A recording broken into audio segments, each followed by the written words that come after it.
everyone, and welcome to the video. Today we're going to break down the $1.7 trillion cost of the F-35 and closely examine it to show that the program is worth the money allocated to it, as well as illustrate the benefits the program will bring to all Americans over the course of its lifetime. $1.7 trillion. Whenever the F-35 is brought up, this is often the first number that comes to mind. A truly staggering cost that makes the F-35 the most expensive military program in U.S. history. With such large costs and numerous delays, the F-35 has gained an extensive following of detractors who argue that the costs of the program greatly outweigh the benefits and that the program should be canceled and the funds reallocated for other means. A common euphemism in American culture is people lie, numbers don't, which points to an overall tendency to trust statistics more than one should. At first glance, the number 1.7 trillion seems pretty hard to justify, as it is a truly astronomical number that represents more money than the entire yearly GDP of 181 countries. However, upon closer inspection of that number, it becomes clear that a single value is not telling the entire story, at least not truthfully. In the field of aerospace engineering, cost is one of the most important factors when evaluating the potential viability of a design. Early on, there is an effort made to predict the cost of an aircraft over its design and procurement, as well as an estimation of the cost needed to sustain the aircraft during operation. The summation of all of these different elements is known as the life cycle cost, or LCC. Simply put, the LCC is the cost of the entire program, from the first idea that pops in the designer's head all the way to the very last ceremony to retire the aircraft before it is placed in a museum.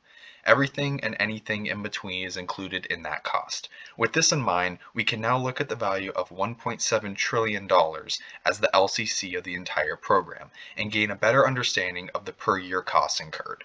The F-35 program started in 1993 via the Joint Strike Fighter Initiative, which aimed at creating an aircraft capable of performing the roles of multiple aircraft across the military branches.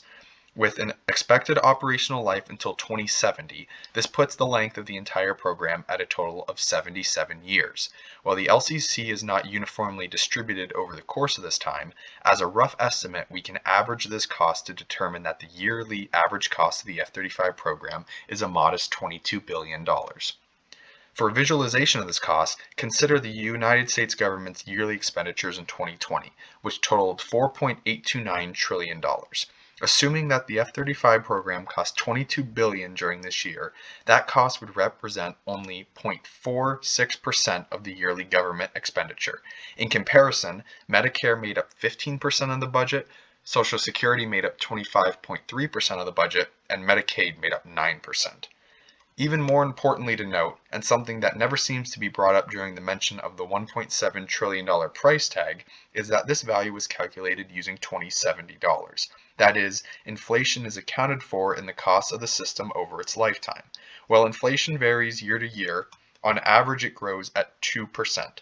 As an example, by using a simple compound growth equation, we can see that something that is worth $5 in 2021, such as a sandwich from Subway, would cost an estimated $15 in the year 2070. That is 162% higher than current costs that you see today. Using this same estimation, it is possible to work backwards to determine the value of the F-35 program, which would be an estimated $1.01 trillion in 2021. This cost once again represents the LCC for the entire program, which encompasses almost 3,100 aircraft operating for over 40 plus years, as well as the R&D costs associated with the advanced technologies found on the plane. If we once again average that cost on a per year basis, we find that in 2020, the US would have spent just 0.28% of its yearly expenditures on the program. Now that we have analyzed the actual cost of the program on a per year basis, we can shift our focus to the value that the F-35 adds to the country as a whole. There are two distinct areas in which the F-35 can provide benefits, and the first that we are going to discuss is the obvious one, that being added military capability. While detractors claim that the F-35 is not a good aircraft, with some even stating it's downright useless, this is far from reality. Due to its relatively mediocre dogfighting skills, the F-35 has been labeled as inferior to older aircraft that were designed and operated in the 1970s and 1980s, such as the F-16. However, in the 21st century, in the event of a war where the adversary has a formidable air force, The F-35 would not engage in combat within visual range. Rather, it would use long-range air-to-air missiles to destroy targets from afar. Due to its stealth characteristics, the F-35 is not visible to enemy pilots on their radar, meaning they have no idea that they are even in the presence of the F-35 before being shot down. While it is clear that the F-35 provides the US and its allies a military advantage in the air, some would argue that this is unimportant, as the US has not engaged in a war against advanced aerial threats since Vietnam. However, it is important to note the F-35 will be in service for the next 50 plus years, allowing it to provide value for any future wars that might occur. In a sense, the military is one of the fairest ways, if not the fairest way, to spend taxpayers' dollars for a simple reason. The military protects everyone in America from external threats, regardless of age, race, wealth, gender, or any other individual characteristics that could be discriminated against. Every other type of government spending impacts the individual citizens of America differently, with some receiving a disproportionate benefit over others. This is not the case when it comes to military protection, as everyone is protected fairly and equally. This holds true in the case of the F-35, and it is vital to ensuring air superiority in American airspace in the event of a local or global conflict. Another, perhaps more subtle, benefit that the F-35 brings to the average American is the implementation of new aerospace technologies that can be used to improve the performance and safety of civil air transportation systems. The F-35 uses technology known as sensor fusion to blend together different inputs to help the pilot have better situational awareness. This can be used in commercial air transport to help pilots provide better service and thus better passenger safety. Additionally, the F-35 can share data between other aircraft in the network, including location and airspeed. This is a vital technology that can be used in an emerging field called urban air mobility, or UAM for short. UAM is predicated on providing green passenger and cargo transportation in regional and urban settings to reduce emissions and lessen the impact of traffic on daily commutes. While this concept has shown a large amount of potential, one major drawback is the increase of traffic in the airspace, which decreases safety and increases the likelihood of a collision.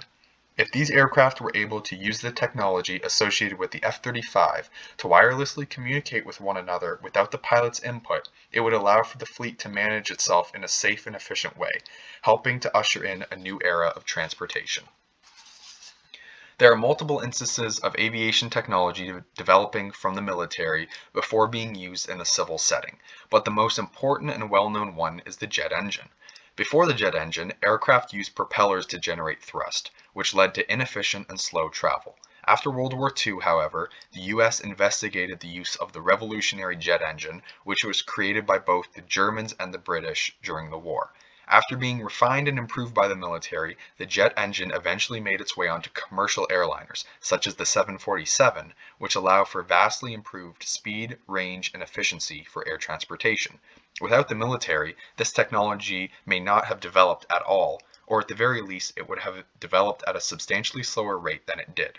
Assuming that the technology of the F-35 progresses to the commercial sector in the same way that the jet engine did, a new era of UAM would be easier to achieve, which would reduce pollution through the reduction of motor vehicles burning fossil fuels, as well as reduce commute times for many people all around the country.